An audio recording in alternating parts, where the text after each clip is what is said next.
Apa kita minta komentar lu sebelum ke Bang Deddy? Kenapa kemudian Pak Anies tidak membuka saja? Terima kasih. Yang pertama, apa yang mau dibuka kalau suratnya nggak pernah kita lihat? Jadi kita berbicara berdasarkan asumsi. Tapi saya ingin bahas yang Andri katakan pertama, bahwa Pak Anies, saya catat itu, tidak pernah izin dengan Pak Prabowo. Tolong Anda konfirmasi ulang. Anies orang yang sangat punya kearifan. Apapun yang dia melangkah, dia akan datangi. Apakah diterima atau tidak lain soal. Tapi Anda bisa cek. Dan saya punya informasi validnya soal itu. Soal apakah Anies datang meminta waktu atau tidak. Sebelum Anda bicara, cek dulu supaya valid ya. Nanti ini pendapat Anda, ini pendapat saya. Kan Anda mengatakan tidak pernah minta izin. Oke. Yang kedua, soal perjanjian Anies dengan Sandi, soal hutang. Saya katakan di sini, Anies dan Sandi berhutang ratusan miliar kepada warga Jakarta. Biaya kampanye itu siapa yang paling banyak? Yang paling banyak mengeluarkan dana adalah warga. Bukan Anies, bukan Sandi. Jauh di atas 50 miliar. Dan Anies berjanji kepada warga Kampung Tanah Merah. Dia tanda tangani, dia tepati. Anies berjanji pada warga Kampung Akuarium, dia tepati, dia tanda tangani. Sandi berjanji kepada warga, dia mencalonkan sebagai wapres. Dia tinggalkan Jakarta. Siapa yang tidak menepati janji? Anies atau Sandi?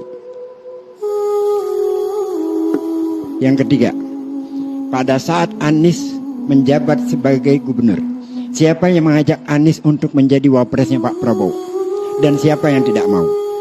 Jadi siapa yang mengajak Anies untuk mengingkari Anies janjinya kepada warga?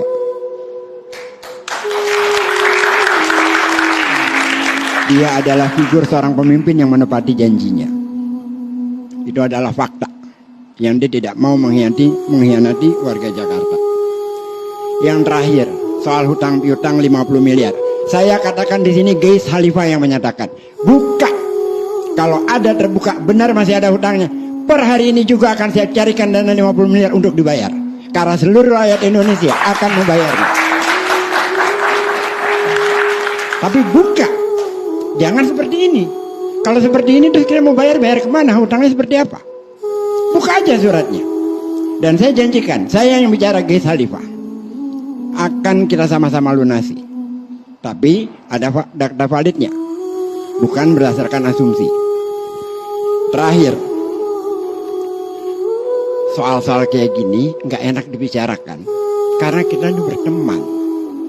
Saya berteman dengan Sandi, saya menghormati Pak Prabowo, saya menghormati semua orang-orang itu. Lantas kita berbicara yang semuanya serba setengah, tidak selesai. Ini hanya membangun pertikaian. Buat apa? Kalau bicara langsung terbuka di atas meja, jangan ditutup-tutupi. Ini kan jadi nggak benar, gitu loh. Anda mengatakan ini Bang Sandi, tapi sambil menyempilkan itu di depan istana, Bang Sandi komit tidak maju. Ya kalau ada partai yang mencalonkan dia maju, Dri. Persoalannya kan belum ada yang mencalonkan, kalau enggak dia nggak mau lompat ke P3. Kan itu soal kesempatan. Anies ada kesempatan, itu aja.